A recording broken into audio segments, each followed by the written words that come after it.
So we are officially 10K followers. Yeah, 10K தாண்டி போய்கிட்டு இருக்கு, அது வேற விஷயம். ஸோ ஹலோ ப்ரோஸ், நல்லா இருக்குல்ல? இனிமே நான் உங்களை இப்படிதான் கூப்பிட போறேன். சில நாட்களுக்கு முன்னாடி இன்ஸ்டாகிராம்ல வந்துட்டு ஒரு ஸ்டோரி போட்டிருந்தேன். இந்த மாதிரி 10K ரீச் ஆயிட்டோம், அதுக்கு ஏதாவது ஸ்பெஷல் வீடியோ போடணுமா அப்படின்னு சொல்லி கேட்டதுக்கு எக்கச்சக்க பேர் போடுடா அப்படின்னு சொல்லியிருந்தீங்க. போய் வேலையா பாடுறாங்க அப்படின்னு சொல்லியிருந்தாலுமே இந்த வீடியோ நான் போட்டிருப்பேன், ஏன்னா என் வேலையை இதுதானே. ஸோ அதனைத் தொடர்ந்து 10K ஸ்பெஷல் வீடியோ இதோ உங்களுக்காக. ஆக்சுவலா வந்து 10K ஸ்பெஷலுக்கு என்ன வீடியோ போடுறதுன்னு எனக்கு தெரியல. ஆக்சுவலா நான் அப்படியே குழம்பி போய் நின்ட்டேன். ஏன்னா நேத்து இந்த தாய்லியால நான் படாத பாடுபட்டேன். எல்லாம் முரட்டு தூக்கம் தூங்கி எந்திச்சு வந்து அப்படியே வீடியோ எடுத்த மண்டையில ஒரு புண்ணியம் ஏறல.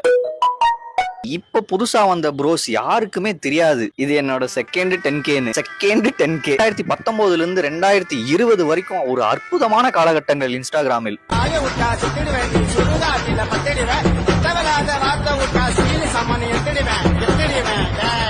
ஒரே ஒரு ட்ரோல் வீடியோ போட்டேன், ஒரே ஒரு பாம். மொத்த பேரு சேர்ந்து அடின்னு அடிச்சு 15,000 ஃபாலோவர்ஸ்ல இருந்து 8,000 ஃபாலோவர்ஸா மாத்தி விட்டாங்க. லட்சணத்துல ஒரு தாய்லி என் அக்கௌண்டே ஹேக் பண்ணிட்டு எனக்கிட்டே காசு கேக்குறான். மடத்தாய்லி.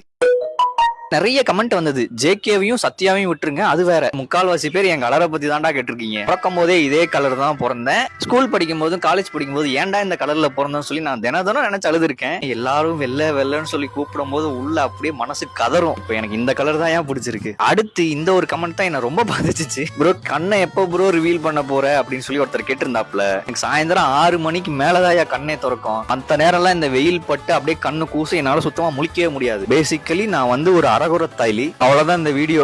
ஸ்பெஷல் வீடியோ போறேன்னு சொல்லிட்டு இப்படி சூப்பர் அடிக்கிறியே ப்ரோ அப்படின்னு சொல்லிட்டு நீங்க நிறைய பேர் கேக்குறது எனக்கு புரியுது. எனக்கு இதை தாண்டி வேற என்ன கண்டென்ட் பண்றதுன்னே தெரியல.